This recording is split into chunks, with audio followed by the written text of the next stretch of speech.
I'm Dr. Sahithya. Welcome back to my channel Holisha. So ఈ రోజు మనం jaundice గురించి కొన్ని విషయాలు తెలుసుకుందాం.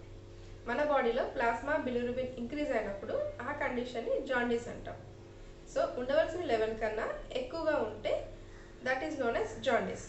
So the normal level of bilirubin ఎంత అంటే 2.5 milligrams per DL.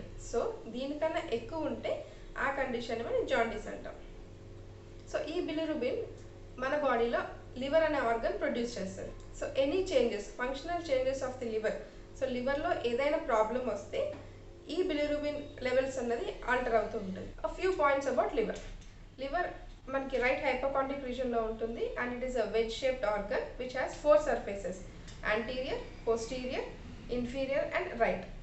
అండ్ మనకి లివర్లో నార్మల్గా 1600 grams వెయిట్ ఉంటుంది ఇన్ మేల్స్లో అయితే, అదే ఫీమేల్స్లో అయితే 1300 grams ఆఫ్ వెయిట్ ఉంటుంది. And coming to the blood supply of liver, portal vein and hepatic artery. So these two supply blood to our liver. Now coming to the liver functions. Liver functions are nutrient metabolism, storage, protein synthesis, immune functions and excretion. So these are the functions of the metabolism. Liver plays a major role in carbohydrates, proteins and lipids metabolism. And now coming to the protein metabolism. So మనం తీసుకున్న ఫుడ్లో protein ఏదైతే ఉందో అది ఆలిగోపెప్టైడ్స్, peptides and amino acids కింద convert అవుతుంది. And ఈ amino acids through circulation లివర్కి చేరుకుంటుంది. అండ్ ఈ amino acids is used for synthesis of the plasma proteins including albumin.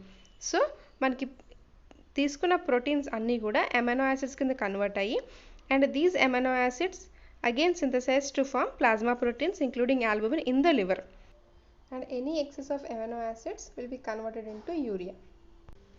And now coming to the carbohydrate metabolism. Food తీసుకున్న తర్వాత digestion process లో carbohydrates will be converted into glucose and absorbed by the small intestine. So ఇలా small intestine absorb చేసిన గ్లూకోజ్లో more than half of the glucose is absorbed by the liver. And liverలో ఉన్న glucose is converted into glycerol and fatty acids, and some of the glucose is stored as a glycogen. And other important function of liver is excretion. బాడీలో waste products and any extra amounts ఏమన్నా ఉంటే అది liver will send out. And also blood coagulation. Blood కోయాగులేషన్కి key proteins are produced by the liver. So these are the some important functions of a liver. So ఇప్పటి వరకు liver and its functions చూసాము. And now coming to the jaundice. So bilirubin levels increase అయినప్పుడు that condition we call it as jaundice. And కాజెస్లో చూస్తే pre hepatic, hepatic and post hepatic. So now pre hepatic causes చూస్తే pre hepatic jaundice is caused by hemolysis or by congenital hyperbilirubinemia. Hemolysis అంటే destruction of the red blood cells or the precursor cells.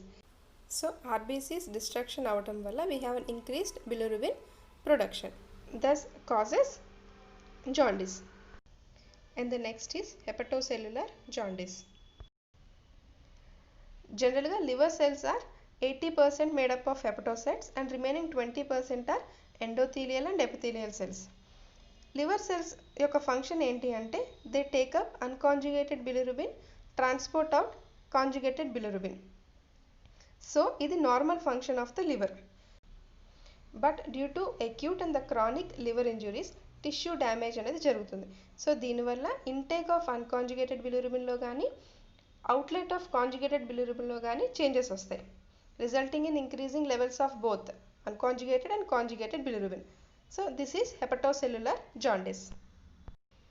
So the last is post hepatic or obstructive jaundice. అంటే bile డక్ట్స్లో కానీ portal ట్రాక్ట్స్లో కానీ ఏదైనా obstruction ఉన్నప్పుడు or bile flow in between the porta hepatis and papilla of వాటర్లో obstruction ఉన్నప్పుడు ఈ కాంజుగేటెడ్ బిలిరూబిన్ ఏదైతే ఉందో డ్యూ టు దిస్ అబ్స్ట్రక్షన్స్ ఆ conjugated bilirubin again passes back into the blood, resulting in increased bilirubin. So this is post hepatic or obstructive jaundice. And now coming to the symptoms. So జాండీస్లో మనకి symptom మెయిన్గా fever ఉంటుంది, decreased appetite అంటే ఆకలి తగ్గిపోతుంటుంది, and yellowish discolouration of the skin and ice.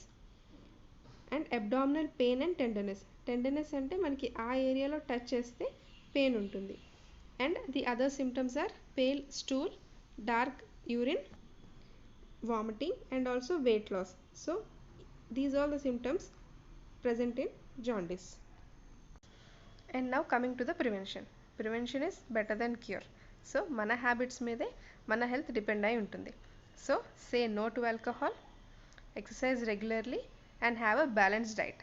So this keeps us healthy. Healthy mind is healthy body. Thank you.